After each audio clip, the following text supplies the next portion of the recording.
Soalan yang berkait dengan kenyataan Menteri Komoditi yang baru ini, khususnya tentang pengakuan beliau bahawa apa yang Pakatan Harapan lakukan sepanjang 22 bulan kita menjadi kerajaan, terutamanya dalam Kementerian Industri Utama ini, tentulah menyanggah apa yang selama ini dikatakan oleh Barisan Pembangkang, yang dahulu mereka merupakan Barisan Pembangkang, yang menyatakan bahawa seolah-olah Kementerian Industri Utama ini tidak memainkan peranan yang baik ataupun efektif untuk memastikan industri utama ataupun komoditi utama negara ini berada di atas landasan yang betul.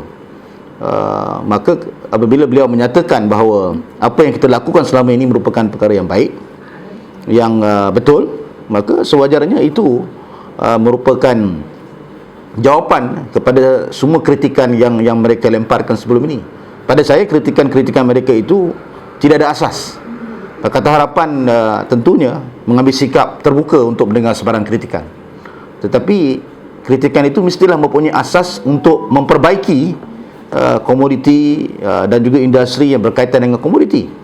Tetapi bila beliau sendiri menyatakan bahawa apa yang kita lakukan itu adalah merupakan perkara yang baik, misalnya kempen Sayangi Sawit, apa yang dahulu mereka tidak katakan kepada kempen Sayangi Sawit misalnya? Mereka katakan kita perlu minum satu sudu minyak sawit satu hari, dimomokkan, diperlekehkan.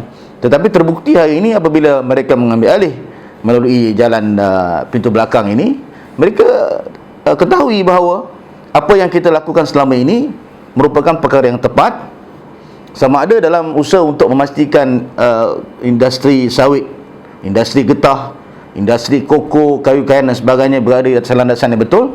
Malah saya yakin menteri yang baru ni, pada saya, dia tidak akan mempunyai idea-idea yang baru dan bernas untuk memastikan agar komoditi itu berada pada tahap yang lebih baik.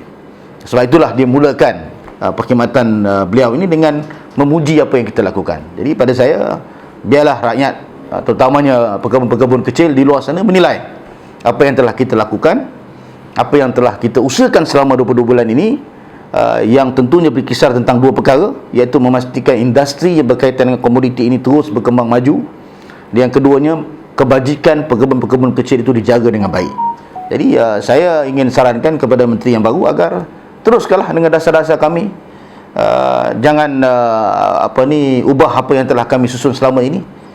Dan saya tentunya merasa kecewa apabila saya dengar ura-ura ada beberapa rombakan tentang pelantikan-pelantikan berkait dengan badan bukan kerajaan, badan yang berkaitan dengan kerajaan, GLC dan sebagainya, syarikat-syarikat yang milik kerajaan, ditukar kepimpinan mereka kerana mereka dahulunya kononnya dilantik oleh Pakatan Harapan.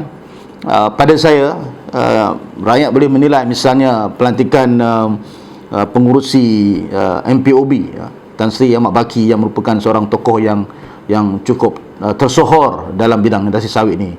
Bila kita tukar itu, tentunya ianya akan mengganggu sedikit sebanyak perancangan yang telah dibuat oleh MPOB, khususnya dalam memastikan industri sawit itu terbela.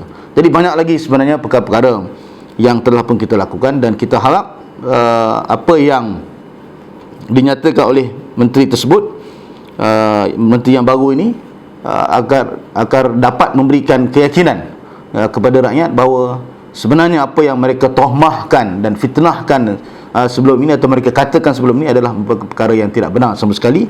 Dan alhamdulillah kita telah berusaha dengan baik dan dengan amanah yang diberikan. InsyaAllah saya yakin industri komoditi ataupun di bawah Kementerian Industri Utama, yang dahulunya merupakan kementerian yang saya bersama-sama dengan Menteri Teresa jaga, akan dapat kita teruskan agenda kita dengan lebih baik. Dan sebab itulah saya sarankan agar rakyat, terutamanya pekebun-pekebun kecil, dapat bersabar sedikit, kerana kita tidak ada jalan lain kecuali mengalahkan mereka dalam pilihan raya akan datang. Jadi kita harap pilihan raya akan datang ni akan dapat digunakan atau dimanfaatkan sepenuhnya untuk mereka memberikan keyakinan ataupun memilih semula kerajaan Pakatan Harapan dalam PRU yang akan datang.